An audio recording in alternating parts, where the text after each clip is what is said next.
Hey everybody, BELAL here, Death to Fluff. I got a really interesting concept for you today. What if I told you that instead of focusing on what questions to ask, you need to focus on the order of the questions that you ask? Yes, I know, as sellers, we're constantly told, ask good questions, focus on what questions you need to ask, and that's very true. There are definitely dumb questions and smart questions. Don't ask dumb ones, try to ask smart ones. But what if I told you, once you get comfortable with how to avoid bad questions and knowing how to ask good ones, that the order of the questions you ask will vastly change how people respond? Crazy, right? Look, this concept comes from David Premier, Sell the Way You Buy. If you haven't read his book, I highly recommend it. He's a good friend, and this is on like a really, really good one. And the concept he talks about in the book of substitution heuristics. It comes from psychology, and the idea goes something like this. Researchers went out and asked people, what are the last two digits of your phone number? Then asked them, how many countries do you think are in Africa?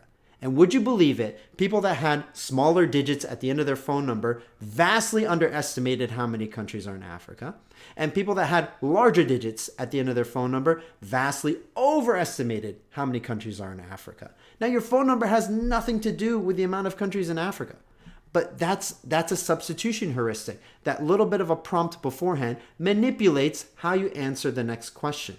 Another example of this, researchers went out and asked people, when was the last time in the last have you in the last 6 months had a good relationship or a good dating experience? Then ask them, how do you feel about how your life is going? And by putting that question before, pretty much every answer that followed was in relation to their relationship quality, their love interests, and so on and so forth.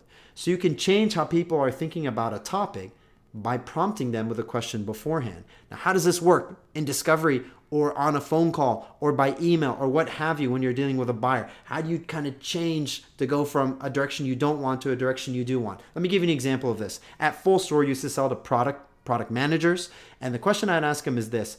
When you do a product release and there's a bug, are you asking your customers to send you a screenshot of the problem that your product caused? And for the significant vast majority of people, they'd say, yes, we do ask for screenshots, or we try to get screenshots when people report a problem. Then I'd ask them, how do you feel about the UX and product experience you're delivering to your customers? And they'd be like, yeah, we're not really happy with it.